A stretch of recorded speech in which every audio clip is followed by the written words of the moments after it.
तो अनुभव जी के लाइफ की जो कहानी है वो जो उनके जन्म का साल है उस साल से लेकर 2024 तक की कहानी है।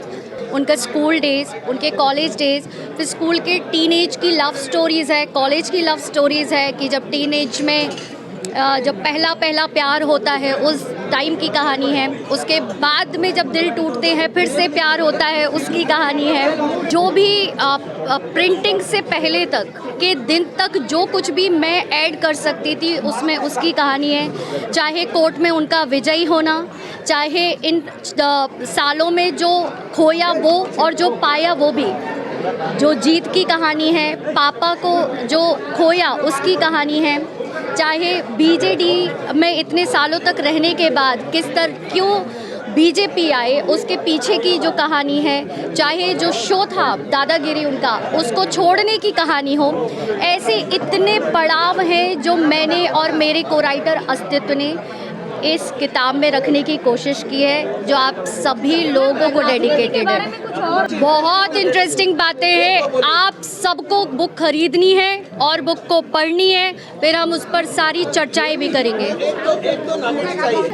नहीं, सिर्फ अभिनय के बारे में नहीं है। ये जो बुक है, ये सफ़रनामा जो है वो बचपन से शुरू होता है और ये अनुभव जी के पैदा होने से पहले की कहानी है। उनके मम्मी पापा से कि किस तरह वो दुनिया में आए, उसके बाद पूरा चाइल्डहुड, उनका स्कूल डेज़, उनके कॉलेज डेज़, फिर स्कूल के टीनेज की लव स्टोरीज़ है, कॉलेज की लव स्टोरीज़ है कि जब टीनेज में जब पहला पहला प्यार होता है उस टाइम की कहानी है। उसके बाद में जब दिल टूटते हैं फिर से प्यार होता है उसकी कहानी है।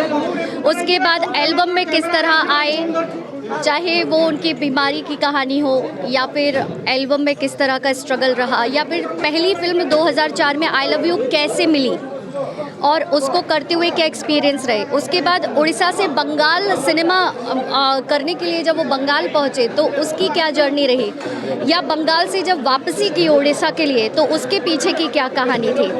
इसके अलावा चाहे वो उनका खुद का प्रोडक्शन हाउस विष्णुप्रिया आर्ट्स की कहानी हो, या फिर इसके अलावा पॉलिटिक्स में 2014, 2019 की कहानी हो, और उसके बाद जो 4-5 सालों से कचहरी और कोर्ट जिसमें सभी लोग बहुत इंटरेस्टेड है ना, तो उसकी भी कहानी उसमें है।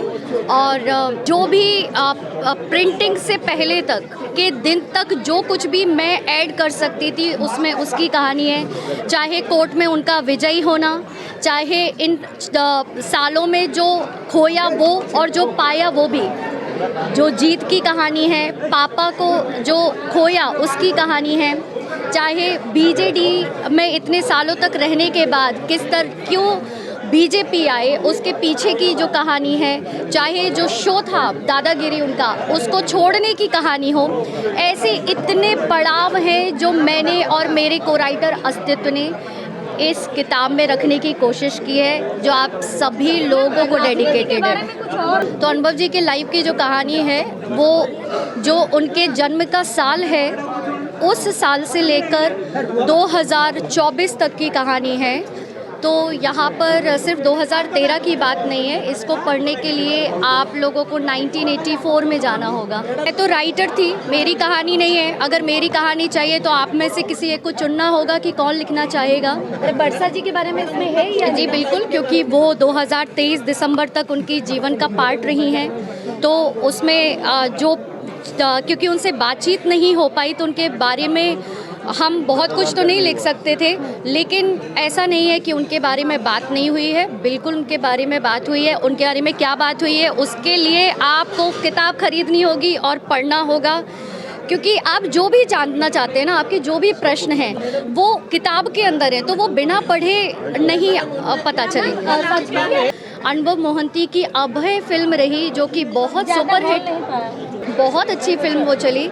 फिर उसके बाद जितनी भी फिल्में आई हैं, आप प्रेम कुमार फिल्म आई और बहुत सारी फिल्में उन्होंने की। उन्होंने बीजू बाबू की, उस बीच में उन्होंने काबुला बाराबुला की, और इस बीच में अगस्त्या की। और अगस्त्या हर किसी की ज़ुबान पर है। मेरे हिसाब से अगस्त्या 2016 या 2017 की कहानी होनी चाहिए, तो ये सवाल तो मेरे हिसाब से इररेलेवेंट है। नहीं, इस किताब को लिखने के लिए मुझे चुना गया। ये किताब ब्लॉकबस्टर्स टू बैलेट बॉक्स, जिसका मतलब है कि ब्लॉकबस्टर्स जो उन्होंने फिल्में दी हैं वहाँ से राजनीतिक जो सफ़र रहा ये उसके बारे में। हाँ, मैं हर फेज़ को फेस करने के लिए रेडी रहती हूँ और सच में मुझे ईश्वर ने इतना ब्लेस किया है कि किसी भी तरह का हर्डल हो, किसी भी तरह के अप्स एंड डाउन्स हो, I am always ready to face.